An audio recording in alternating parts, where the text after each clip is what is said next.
Hola, yo soy Mateo Cabañas Fernando Enrique del grupo 807 de la asignatura Biología 4 y el día de hoy les vengo a exponer mi área natural protegida llamada Sierra de Guadalupe. Tal exposición tiene relación con la unidad 2 del por qué es importante el conocimiento de la biodiversidad en México y como propósito tiene comprender la importancia de la biodiversidad a partir del análisis de su caracterización para valorar la necesidad de su conservación en nuestro país. Dentro de este se encuentran 5 aprendizajes que serán analizados al final de la exposición y como objetivo general plasmé que en el presente proyecto se pretende estudiar y analizar los distintos factores naturales que conforman al área natural protegida, comprendiendo de esta forma su importancia biológica y grado de conservación dentro de nuestro país. Debajo tenemos los 3 objetivos particulares y al final tenemos la metodología empleada para llevar a cabo esta recopilación documental. Y bueno, para comenzar con el estudio de esta área natural protegida, comenzaremos contando su historia, pero antes nosotros presentaremos sus límites geográficos para poder ambientarla. Así que basándonos en los siguientes esquemas, podremos decir que la Sierra de Guadalupe se encuentra ubicada en el norte de la capital, específicamente en la delegación Gustavo Amadero, en la cuenca de Moctezuma, y en gran parte del Estado de México. Esto último debido a que tal estado alberga el 82% de la región, específicamente en 4 municipios, que son Ecatepec de Morelos, Coacalco de Berriozábal, Tlalnepantla de Vaz y Tultitlán de Mariano Escobedo. Y además, antes de contar su historia, cabe decir que esta no podría ser expuesta sin la intervención del ser humano. Esto último debido a que sin él, esta y demás áreas no podrían ser consideradas lo que son ahora. Porque de hecho, si analizamos el nombre de esta sierra, podremos ver que esta fue acuñada en referencia a las supuestas apariciones del tan conocido mito guadalupano. Pero ahora sí, dejando de lado todo esto, tomaremos como punto de partida el tiempo comprendido entre 1950 y 1980, años en los que el crecimiento y desarrollo urbano popular tendría un gran impacto dentro del Valle de México, provocando así una crisis geográfica dentro de la Sierra de Guadalupe, alterando de esta forma su territorio y con ello su flora y fauna. De hecho, al ser demasiada la proliferación social en la zona metropolitana, tal lugar pasó a ser también un área de disputa partidista. Por ello, entre esos años, específicamente en 1956, se presentó un decreto por parte del gobierno de la Ciudad de México y el Estado de México, en el que tal área pasaría a ser ahora un parque estatal, desarrollando y mejorando los esfuerzos del 31 de mayo de 1923 por preservar la sierra. Por lo tanto, en base a lo anteriormente comentado, tenemos inicialmente en la sección segunda al quinto y tercer decreto sobre la formación de la Sierra de Guadalupe, el cual fue publicado el martes 10 de agosto de 1976, siendo este recuadro que está en el ángulo inferior izquierdo.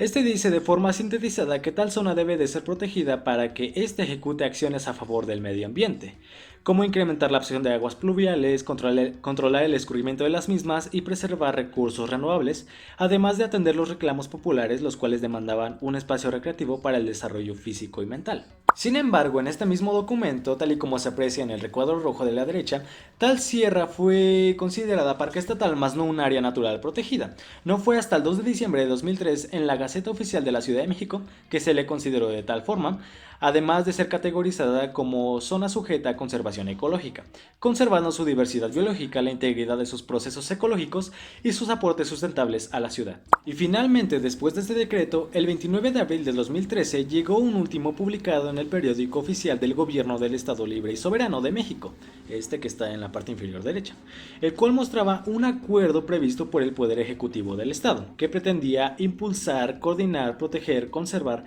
y sobre todo restaurar zonas ecológicas ambientales acompañadas de sus recursos naturales, fomentando de esta forma la participación ciudadana. O dicho de otra forma, fue una actualización de la sierra que con ayuda comunitaria esperaba conseguir una mejora ambiental.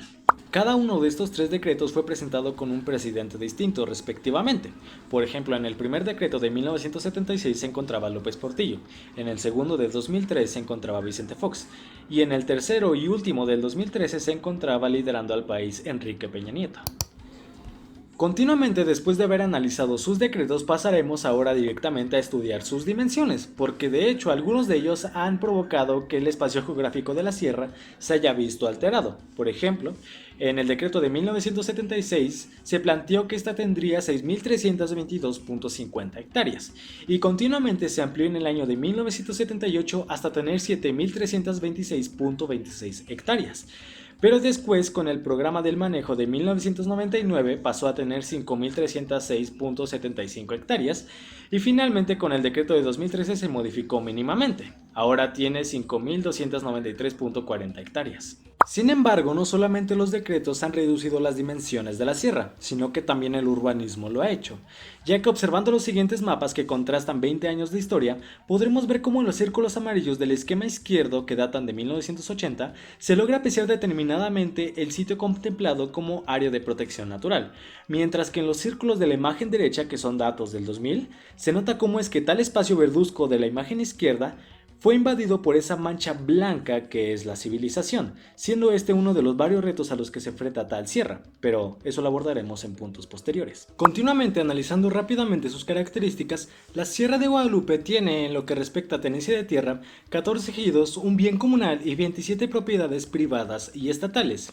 y por otra parte en su infraestructura tiene para su cuidado especial 14 casetas, 32 kilómetros de circuito vial y 3 torres de vigilancia. Y además esta, al ser demasiado grande, cuenta con 10 entradas. Posteriormente, tomando a la biodiversidad como característica fundamental de la sierra, podremos decir que en relación con la fauna, en el año 2005 habían 150 especies, mientras que para el 2016 ya solamente habían 135, de entre las que destacaban 8 anfibios como lo era la rana, 20 reptiles como la serpiente de cincuate y la lagartija, 80 aves como el cernícalo americano, del cual podemos ver la íntima relación que tenía con la especie anteriormente mencionada, y 27 mamíferos como el zorrillo y la comadreja. Y como dato adicional del subtema anterior, según un reciente reporte de Marina Robles, la secretaria del Medio Ambiente, en el programa Sembrando Parques, del cual hablaremos a profundidad después, recalcó que hay 2 especies endémicas que residen en esta zona, el zorro gris y el murciélago trompudo, especies que por cierto regresaron a tal zona debido a la mejora del ecosistema. Pero es aquí donde encontré ciertas discrepancias porque no encontré como tal diversas fuentes que me confirmaran el endemismo del zorro gris. Así que como tal no sé si la secretaria se equivocó al dar esa información o si en realidad hay muy escasa información acerca del endemismo de esta especie. Pero dejando de lado este problema, pasaremos ahora a analizar su flora plasmada en ecosistemas, donde en gran parte de Tutitlán y Coacalco de Berriozábal, en las zonas altas, hay formaciones de encino, mientras que en la planicie hay matorrales. En el oriente, en Ecatepec de Morelos y en Tlalnepantla de Báez abundan pastizales y cactáceas, y en parte de la Ciudad de México hay formaciones generalmente mixtas. Pero además de estos ecosistemas hay otros menos característicos como lo es el xerofito, el bosque cultivado, la zona nopalera y la zona erosionada. Y dentro de las especies de la región, esta área alberga en su centro a un ser nativo que está desapareciendo rápidamente por el ya mencionado crecimiento urbano, el palo dulce, que es el que tenemos aquí a la izquierda. Tal especie en peligro de extinción tiene una gran importancia biológica debido a que su función en el ecosistema es servir como alimento para el ganado. Y por otra parte, hay muchas otras especies que fueron introducidas en esta sierra por programas de reforestación. Tal es el caso del pino, del cedro, de la casuarina y principalmente del eucalipto, que es el que tenemos aquí a la derecha. Una especie que puede llegar a perjudicar gravemente la zona, pero este punto lo abordaremos mejor en los retos a los que se afronta la Sierra de Guadalupe. Así que recopilando todo esto, podremos decir que dentro de sus servicios o beneficios ambientales está el albergar a una importante cantidad de diversidad biológica, además de funcionar como captadora de agua y asimismo como filtro natural que retiene diversos contaminantes provenientes de vehículos e industrias. Es por ello que en la actualidad, además de referenciar el decreto de 2013 expuesto en la cuarta diapositiva, el programa Sembrando Parques, ejecutado por la jefa de gobierno Claudia Sheinbaum, rehabilitó más de 600 hectáreas de la Sierra de Guadalupe el 8 de enero del presente año. Todo esto llevado a cabo con un monto económico de 36 millones de pesos que terminaría beneficiando a otras 15 áreas, como el Cerro de la Estrella y la Sierra de Santa Catarina.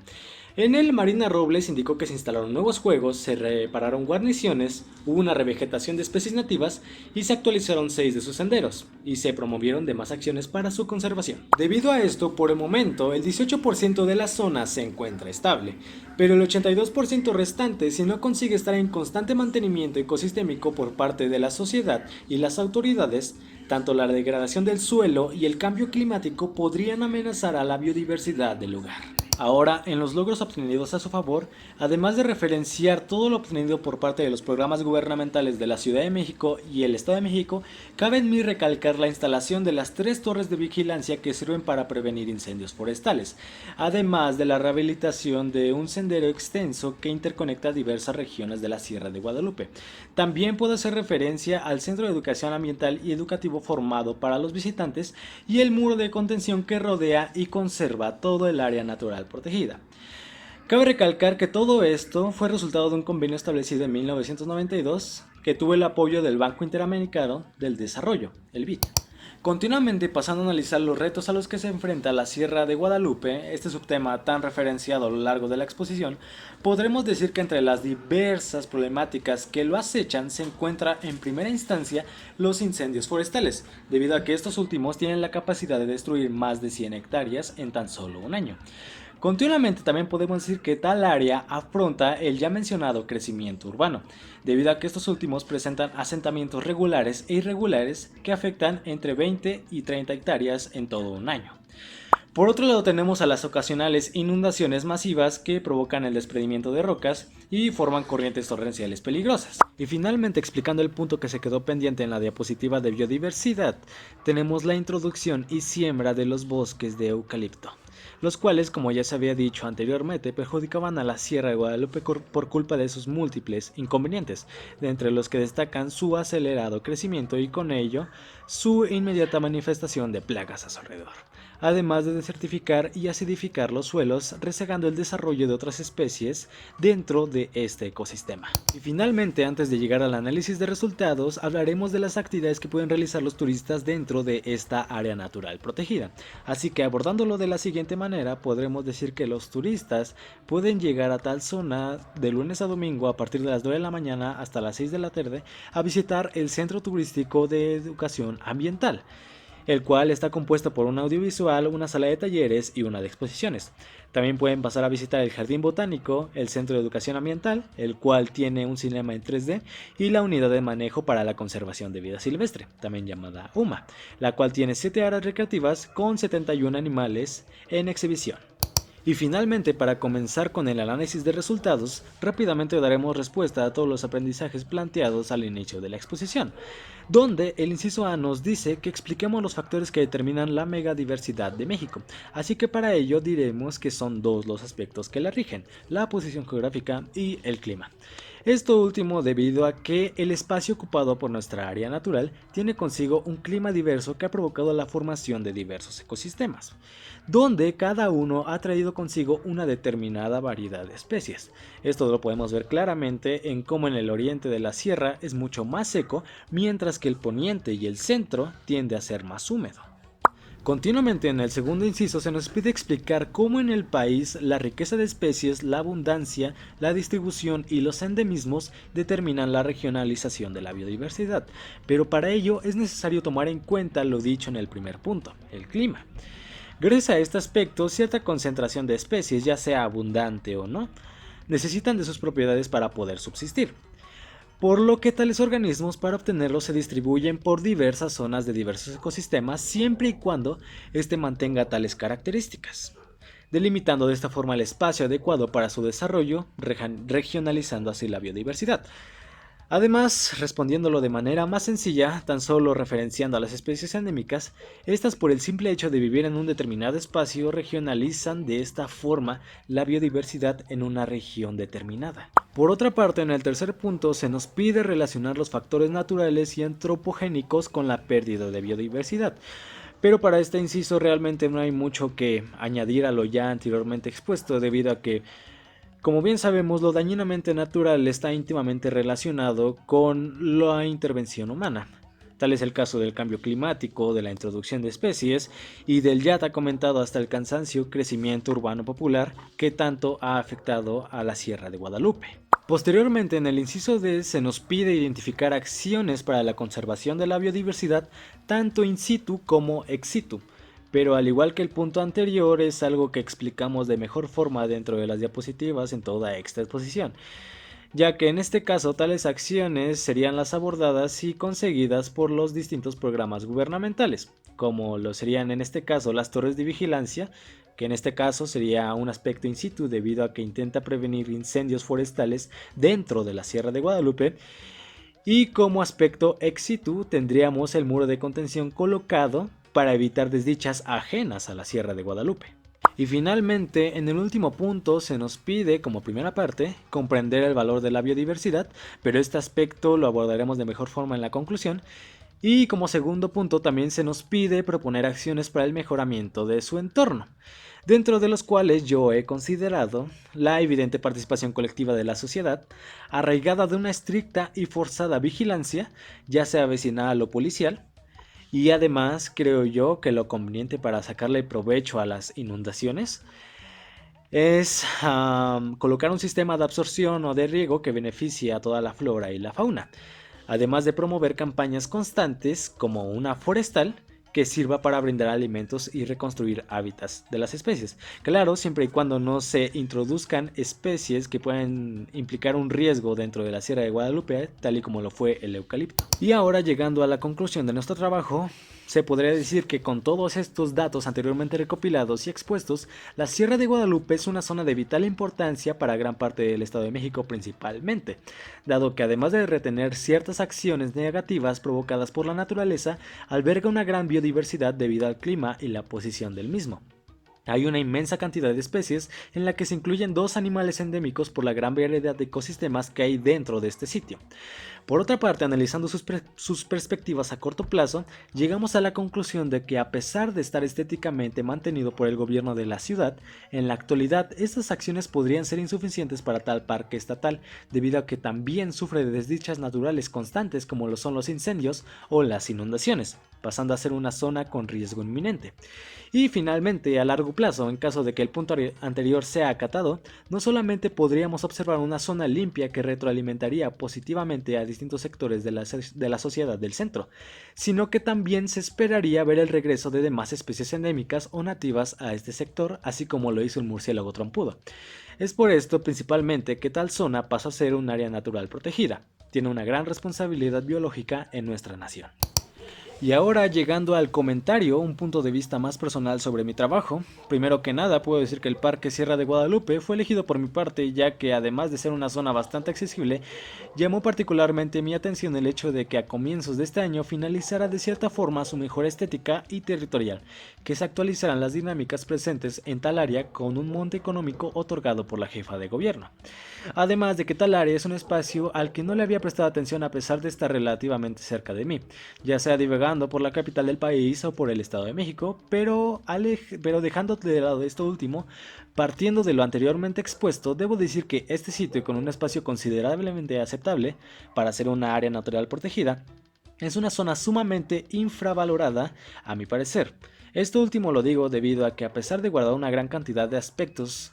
relevantes no solamente para el ambiente sino que también para nosotros como comunidad, sigue siendo en la actualidad un área rezagada por la sociedad. Muchos de nosotros no le damos la importancia que se merece porque precisamente analizamos poco y perjudicamos mucho. Así que con todo esto, cabe en mí recalcar el hecho de que por muy cuidado que se encuentre este determinado espacio por el gobierno, no equivaldrá nada si la población no contribuye de cualquier forma para su restauración, dado que la ignorancia no es más que el reflejo de la destrucción masiva dentro de estos ecosistemas con el pasar de los años.